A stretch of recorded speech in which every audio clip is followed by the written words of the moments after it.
I heard like footsteps on the roof. So my first inclination was, Santa's here with his reindeer. What I found was not Santa at all. It was jet black, hands were outspread. This really shook me. From HV Studio, this is Unnerved.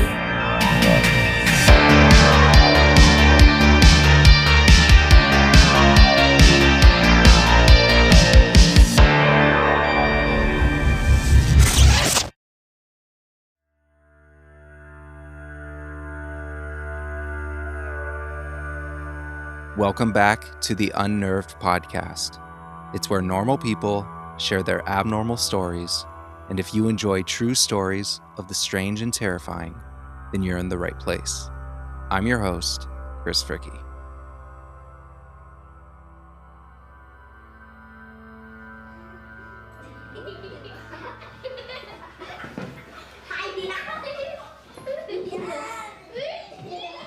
As a child, do you remember the anticipation the night before Christmas?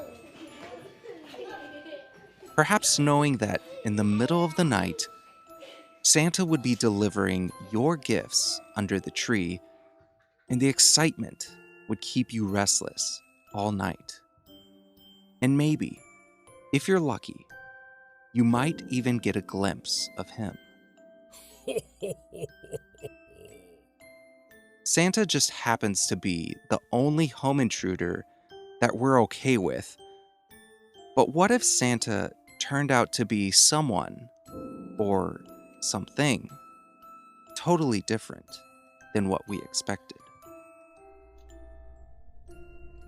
In today's story, Chris recalls a childhood experience where a figure appeared on Christmas Eve, but Santa was nowhere to be found. What Chris saw that night would haunt him for the rest of his life. This is his story.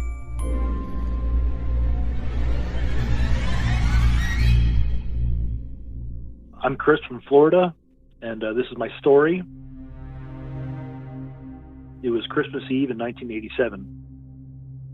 At that time I was 7 years old, and I was visiting my great aunt in Wilmington, Delaware. It is an older house. It's probably like 100 years at this point. Her husband had died like 20 years previously before we showed up.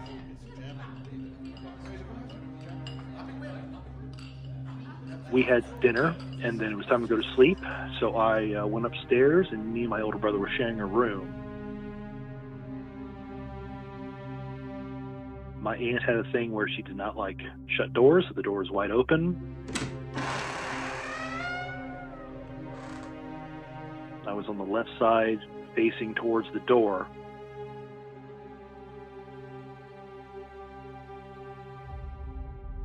When I was laying down, I heard like footsteps on the roof. So my first inclination was, Santa's here with his reindeer.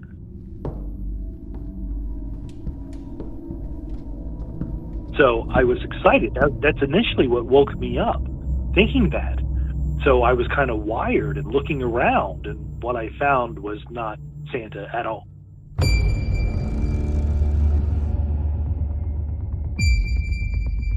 Suddenly, and I turned towards the door when I saw a figure of a person.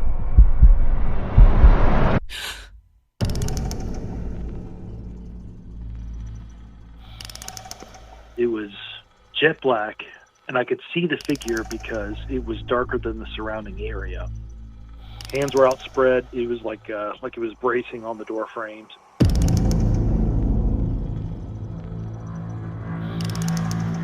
Having seen this, the only person in the house that was that large was my dad. So I said, "Dad?"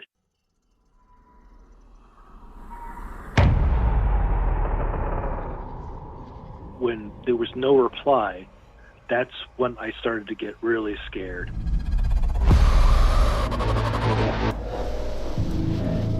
I looked at the face to see if it was him, and all I saw was a head with 2 dots of red light. I looked at it for about 20 seconds, before, I thought the best strategy was to put the covers over my head. I had tried to wake up my brother, who was on the right side, my older brother, but he would not wake up. He was not waking up. So all I could do was just pretend that I hadn't said anything and just hope it would leave me alone.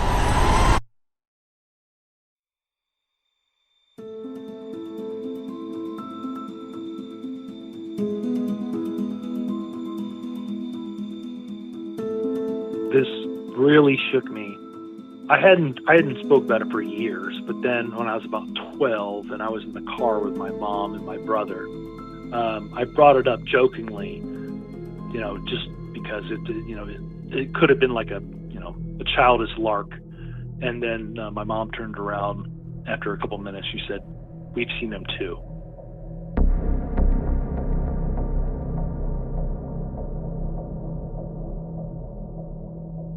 Their experience was a little bit different, where they were about to walk down the stairs with actual light around, and as they were walking down the stairs that was leading up to the bedroom and the second floor, a dark figure was climbing the stairs and stopped, both hands on rails, looking up at them.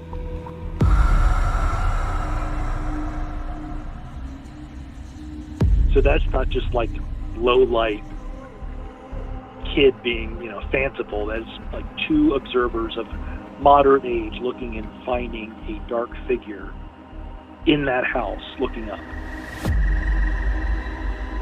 There was always an off feeling about the room that was just adjacent to the flight of stairs. In that room, it had always had a bad feeling about it. There was a gigantic mirror in there that was very off-putting. And all of my siblings, we would always run past that room to get onto the stairs to run upstairs.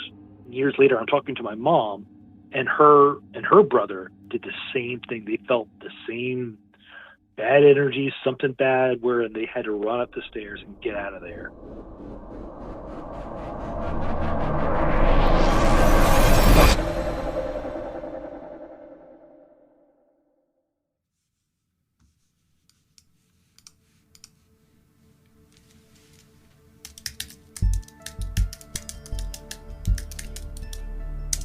Only years later, when I had been reading paranormal stuff, did I realize that other people had started talking about shadow people with red eyes, whether they be larger or smaller red eyes. That's the only reason I give my experience any kind of credence, because I experienced it before I read anything about it. And I'm not one for fanciful tales, and I'm pretty objective. It just feels like it's just like an entity. I don't, some people say it's just like a being cloaking itself. I've heard that too. I don't think that's necessarily what it is. But that's the way it felt. It did not feel warm. It didn't feel overly malevolent. It was just kind of just there. I don't know, man. I mean, I like science, and the only thing that really messes me up about it is years and years and years later reading about it, reading other people's tales, and that's what really jacked me up. If I had read books about this, then I would give it more salt, you know what I'm saying? But this way came before any of that kind of reading. My best guess is that they treat light the way other entities treat the atmosphere. I.e., you walk into a room and you feel a cold pocket. That is essentially something drawing upon the energy of heat, say, to manifest itself. So this thing may have been pulling in the energy of, say, light or heat to manifest itself here. That's really the best guess that I have.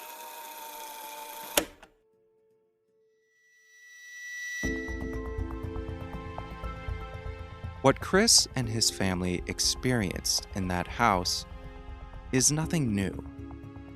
As Chris previously stated, countless other people have seen many types of shadow figures looming unexpectedly in everyday life. Many describe them as menacing or evil, while others believe them to be helpful or neutral in their intentions. Some even speculate that shadow people may be the extra-dimensional inhabitants of another universe. These shadow people are usually placed as paranormal or supernatural to some degree, but the exact answer of what they are may be forever unknown.